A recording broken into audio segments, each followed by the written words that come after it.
Kung ang Showtime, ABS-CBN at GMA ay nagsanib puwersa na, ipanalangin natin na sina Alden Richards at Daniel Padilla ay magkaayos na at wag na magpairingan sa bawat isa. Tama. Isa ka rin ba sa nag-abang ng solar eclipse at naniwalang iyon na ang katapusan ng sanlibutan? Ito ay isang malaking kasinungalingan sapagkat nakasulat sa Mateo 24 sa Biblia sa banal na kasulatan, walang sino man ang nakakaalam kundi ang ating Diyos amang nakaluklok sa kataas-taasang kalangitan na labis-labis at walang kapantay ang kanyang kapangyarihan. Tama, tama. Iniwan ka ba ng iyong jowa? Huwag kang mag-alala sapagkat hindi siya ang may hawak ng iyong buhay, tadhana at takda. Pero hindi ako manghuhula. Tama. Buhay na puro problema, parang itong gata na lamang ang pagpiniga ay lalabas ang puting luha na hindi tayo bubusgin dahil lamang sa pagkain kundi ang ating mga utak at mga tiyan rin. Charong. Ay, sorry. Tama na yung spoken words mga sombrerers. Balik na tayo dito sa inyong luto natin. Ito na yung malagkit na pinagiling natin mga sombrerers na gagawin nating budbod ang tawag dito sa amin mga sombrerers. Nilagyan ko na siya ng konting asukal. Hinalo ko siya dun sa gata natin. Buko. Ito mga sombrerers, hindi natin ito ihalo kasi ito yung parang batang buko. Masarap tong buko mga sombrerers, kaya ang tingnan si Kasombrerong Dennis hindi nakatiis. Uminom pa.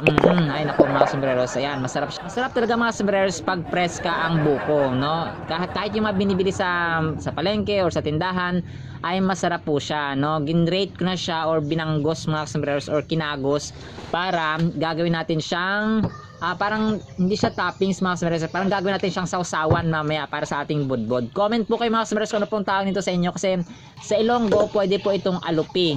Ang alupi mga sombrerers, pwede siyang yung kasava or yung kamoting kahoy na ginrate din or kinuskus or kinagos. Pwede rin po yon. Pero yung atin dito ay yung malagkit na pinagiling na tiranganong bilo-bilo natin na vlog mga sombrerers. Ito, kumuha rin ako ng medyo magulang na niyog kasi ito yung gagawin natin panghalo doon sa ating budbod mga sombrerers. Tapos halo-halo natin siya mga sombrerers, no? Ito na, gumawa ko ng parang saturated or concentrated na mixture ng asukal mga sombrerers. Tapos haluin nyo siya hanggang sa parang magiging caramelized, parang ganun po, social sa term. Tapos, yung ibang sabaw ng mga sombreros na asukal ay hinalo ko dun sa ating malagkit na giniling na gagawin nating budbod mga sombreros. Ito, kailangan din natin siyang, dito yung dahon ng saging na ipababalot po natin, kailangan natin siyang isalang ng konti. Parang mabilisang salang mga sombreros sa apoy para hindi siya dito mabilis mapunit. Kasi pag hindi natin siya nasalang, mabilis po siya mapunit. Naalala ko tong dahon ng saging mga sombrerers nung mga bata pa kami, no? Pwede kang magbaon ng ganito kasi mabango siya. Yung baon mong kanin dito mo siya ilagay kasi mabango siya at saka disposable, no? Parang plastic sa modern time natin ngayon. Pero may mga gumagawa pa rin naman ito na ginagawa siyang parang baunan mga sombrerers kasi nga mabango siya. Masarap yung kain mo kapag mabango yung tawag dito, yung kanin mo mga sombrerers. Tas kailangan din natin ng pantali mamaya sa ating budbod. Ito na ang exciting na part mga sombreros. Magbabalot na tayo ng ating budbod mga sombreros. Ito, mag-isa lang ako dito mga sombreros na gumagawa. Pero dumating ang aking reinforce si nanay mga sombreros. Sabi niya tulungan niya daw ako kasi baka matagalan ako. Anong oras na kasi ito, baka parang parang mag-alas 11 na yata. Tapos hindi pa ako tapos. Konti at saka simple lang po ang steps natin kung nakita sa camera mga sombreros. Pero behind the scenes, ay ako masabi ko sa inyo na matrabaho siya, marami siyang dito kailangan gawin. Ayan, naging madali ang trabaho namin mga sombreros kasi andyan si nanay. Charong. So kailangan siyang itali mga sombreros para hindi siya makawala. Parang siya. Charong. Ay, sorry. Ito mga sombreros, kailangan natin maglagay ng parang yung pakaw or yung parang stock ng saging. Diyan ko siya nilagay kasi para hindi dumikit sa ating kawali yung ating nilutong budbod. Naglagay na ako ng tubig at saka yun, lulutuin natin siya ng about 1 hour. Talagang inurasan ko siya mga sombreros. Ayan, after 1 hour, ang bilis ng pangyari, no? Ito na, after 1 hour mga sombreros ay luto na ang ating budbod or alupi mga sombreros. Ayan, pinaglalaruan po ni Kasombrerong Dennis. Tumawa-tawa na lang kayo dyan mga sombreros, no? Kasi kailangan natin maging masaya sa kabila ng ating mga problema na kinakarap sa buhay. Masarap siya mga sombreros. I-try nyo po. Kung meron kayong saging, pwede nyo siyang i-grate din po mga sombreros. Kahit yung hilaw na saging at saka hinog, pwede nyo siyang timplan din ng asukal, ng gata, ng gatas mga sombreros. Actually maraming kulang dito. Gusto ko sana siyang parang may caramelized na toppings or yung cheese na lalagyan mo ng asukal sa taas. Pwede rin yun mga sombreros, masarap din po yun para siyang toppings dun sa taas ng ating budbod. Maraming pwedeng gawin dito mga sombreros po. Siyempre, hindi makakompleto ang ating kainan kapag wala ang aking Mother Earth. Masarap mga sombreros. Malagkit na manamis na meron siyang buko. Masarap siya mga sombreros. Try nyo po. Mga kasombreros, nais ko pong i-share ang verse na ito sa Biblia kasi marami ang nagtataka kung katapusan na ba talaga ng mundo. Sinasabi po dito, Mateo 24:36, sabi dito, ngunit tungkol sa araw at oras na iyon ay walang nakakaalam. Ang iyon po ay ang end of the world. Walang nakakaalam. Sabi dito, malinaw po, kahit ang mga anghel sa langit o maging ang anak man, which is Jesus Christ, ang Ama lamang ang nakakaalam nito. Klaro po mga sombreros si God the Father lamang po ang nakakaalam ng end of the world. Ang pagdating ng anak ng tao ay tulad noong panahon ni Noe o ni Noah. Nang mga araw na iyon bago bumaha, ang mga tao ay nagsikain, nag-iinuman, at nagsisipag-asawa hanggang sa araw na pumasok si Noe sa barko. Hindi nila namamalayan ang nangyayari hanggang sa dumating ang baha at tinangay silang lahat. Gayon din ang mangyayari sa pagdating ng anak ng tao, which is Jesus Christ. So ito yung sinasabi natin parating mga sombreros na napakahalaga po na nagbabasa tayo ng Biblia. Hindi lamang po dahil sa may solar eclipse or kung ano mang pangyayari dyan, napakahalaga po na araw-araw po naglalaan tayo ng kahit na mga 30 minutes, 10 minutes, 5 minutes, kung nakakatagal nga tayo sa social media, di ba? Sa Facebook, sa TikTok, sa YouTube, no? Sa Instagram, sa Twitter, o kung anumang mga social media platforms dyan, or yung mga streaming platforms natin mga sombreros. Yan si nanay yun. Tuwang-tuwa talaga ako sa nanay kasi supportive siya. Tsaka pag sinabing ganito yung gagawin, ganito. Pero sa kanya, natural lang talaga mga sombreros, no? Na komedyante ang nanay ko. Kung kaya medyo namana po natin ang ganong karakter. Charo, nga sir. Napapalakpak si Kasombrerong Dennis sa sobrang sarap mga sombreros. Charong, edi wow. Pero nga, going back mga sombreros, no, napakalaga po na nagbabasa po tayo. Pinapakain natin ang ating kaluluwa. Kasi yung aso, yung manok, or kahit sino, kapag hindi mo siya pinapakain mga sombreros, pagdating ng panahon, pagdating ng pagtatrabaho, malamya siya kasi matamlay, kasi walang nutrisyon. Parang ganun din po ang kaluluwa ng tao. Tuwang-tuwa ako dito kay nanay ko mga sombreros. Parang ganun din po ang tao. Pag hindi natin pinakain natin physical, di ba? Manghihina tayo. Parang ganun din po ang buhay natin or ang ating kaluluwa. Ang ating kaluluwa po mga sombreros, sa hindi po nakakalam, ito po yung haharap sa judgment kay Lord.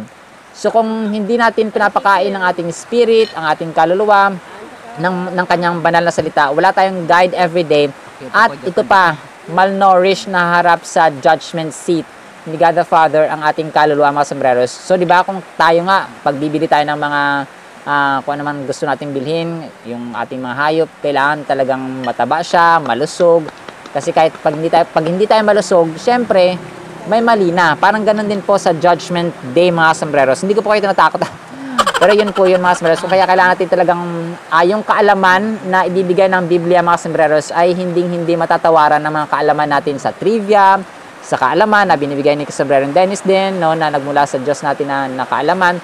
Hindi yun matutumbasan mga sombreros sa pagbabasa natin sa Biblia, because the only truth that will remain mga sombreros sa mundong ito, at kahit na saan mang panahon at generation to generation, ay ang Biblia. Kasi mawawala lahat, pero ang Biblia mga sombreros ay mananatiling buhay magpakailanman. Kung kaya dapat po na parati tayong naglalaan ng panahon, no? Kahit na 10 minutes, 5 minutes lang po, or kung baga pa, kung kaya nating 30 minutes ay magbasa po tayo ng banal na salita ng Diyos, sapagkat hindi po yun mananakaw sa atin. Yun yung katotohanan, yun yung truth na hindi mananakaw sa atin mga sombreros. At syempre, may ibabaw yung love doon mga sombreros, kasi ang Biblia po speaks about love, speaks about truth, speaks about life, speaks about peace, gentleness, holiness, lahat po ng magandang attributes, lahat ng magandang character, lahat ng magandang ugali mga sombreros.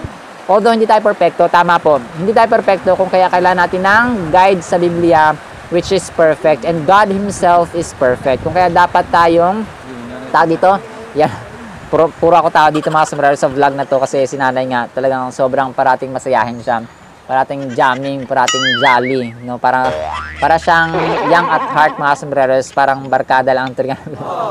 Yan, di ba? So, rin mga sombreros, no, manatili ang love talaga. Flex ko lang mga sombreros sa mga anak ni Inday Babe. Yan mo, parang may-ari na mabaos. Parang pure feeds talaga ang kinakain. Puro damo nga lang. At ito ang konting kalamang dapat na alam mo. Ang asukal na ito mga sombreros ay nagmula sa tubo na may scientific name na Saccharum officinarum. Ang tubo mga sombreros sa botany ay tinuturing na damo. Kahanay nito ang kawayan, ang tanglad at ang palay. formula ng asukal mga sombreros ay C12H22O11. Ang C12 stands for 12 atoms ng carbon, ang H22 naman ay 22 atoms of hydrogen, at ang O11 naman po ay 11 atoms of oxygen. At ang probinsya ng Negros Occidental ang tinuturing na sugar capital of the Philippines. Kaya laging tandaan, wagi ang may alam kung kayo dapat. Alam mo. Muli po, ito po si Kasombrerong Dennis na nagsasabing ang buhay ay mas lalo nagiging masaya, mas lalo nagiging puno ng faith, hope, and love pag sila Jesus Christ sa ating Panginoon tagapagligtas at pag-asa. Muli po, maraming salamat sa sumasama sa journey ng learning, ng wisdom, ng knowledge, sa kainan at muli po, ito po si Kasombrerong Dennis kasama si Mama Consuelo. See you sa next segment and paalam! Paalam! Budbud kayo dyan, alupi kayo dyan. Bye-bye! Bye-bye!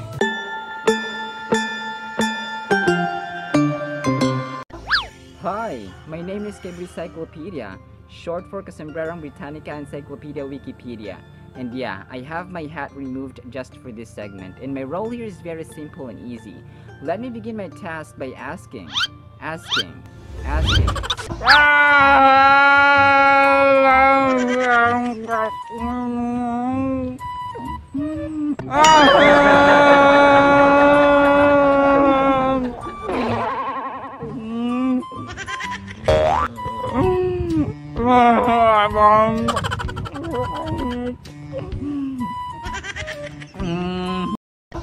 beg you, Toto, please stop crying now. Our vocabulary term is precarious. Uy, bunganga mo, Toto. Andito sa akin ang big book. Ba't diba umiiyak dyan? Ang precarious, mga sombreros, ay adjective. Ito pa yung paglalarawan natin sa isang bagay or sa isang situation na mapanganib or hindi safe at hindi natin sigurado, no, uncertain tayo. Ang mga possible synonyms po natin dito, uncertain, insecure, dangerous, etc. At pag ginamit naman sentence ay Libra Mr. Dictionary. Toto earns a totally precarious living by gambling, done clandestinely. Precarious. Gambling. I hate this. Do you know how did gambling start in the Philippines? Kung kailan at paano nagsimula ang sugal dito sa Pilipinas, mga sombreros, ay medyo mahirap at walang eksaktong mga records. Kung kailan nagsimula ang sabong, ang loto, ang domino, ang mahjong, ang baraha, etc. ay medyo mahirap po siyang i-trace. Pero merong isang solid na records na naitala si Antonio Pigafetta. Si Antonio Pigafetta, mga sombreros, ay isang Italian or Venetian scholar at manlalayag na kasama ni Ferdinand Magellan sa kanyang mga paglalayag dati. Nasabi niya, bago pa sila makarating sa Palawan noong 1521 or nung sumampa sila doon, ay may nakita na sila ng mga nagsasabong na mga Filipino. O diba? Talaga. Pero wag po natin gayahin ng sabong, mga sombreros. Pero yun po, si Antonio Pigafetta po, ay kahit na namatay na si Magellan, ay nagpatuloy pa rin siyang sumama sa mga explorations ng ibang mga manlalayag para maging siya yung taga-record ng mga documents na pwedeng i-record. Usapang sugal, easy money, mga sombreros. Basahin po natin 1 Corinthians 6:12. May magsasabi, malaya akong makakagawa ng kahit ano or makagagawa ng kahit ano. Ngunit ang sagot ko naman ay hindi lahat ng bagay ay nakakabuti.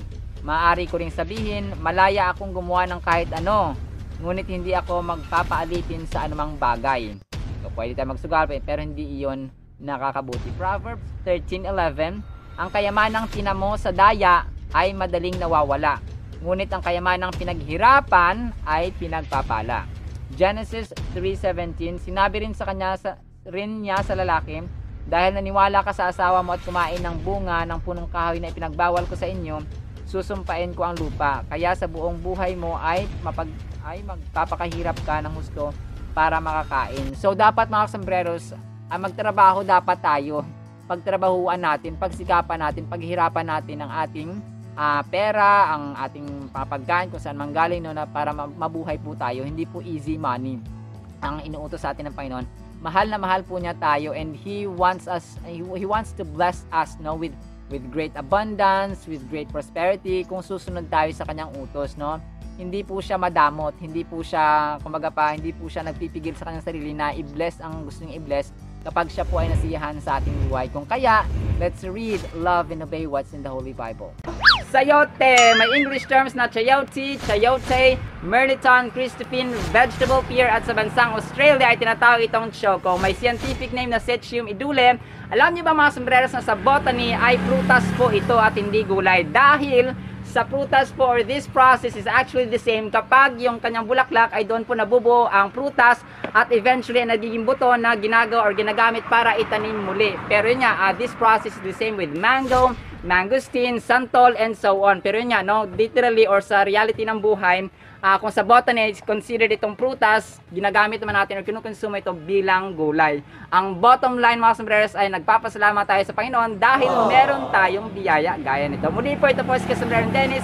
Ito po ang inyong hamak na lingkod, Kasombrerong Dennis, at sa paghatid ng kaalaman at tawa ay kasama ko sina Cable Cyclopedia o Kasombrerong Britannica Encyclopedia Wikipedia, si Mr. Dictionary, si K. Graham Peach or Kasombrerong Grammar in Speech, at sa tawa, syempre, si Toto, ang pinakakwela sa lahat na nagsasabing, sabayan nyo kami, ang buhay ay masawalang hinihiyang lalang naging faith of love, pagsulod sa ating pagkakasa at pag-asa. Muli po, maraming salamat po mga sombrero sa mga sumasama sa learning, sa wisdom, sa knowledge. Maraming salamat po at see you sa next segment. Bye-bye!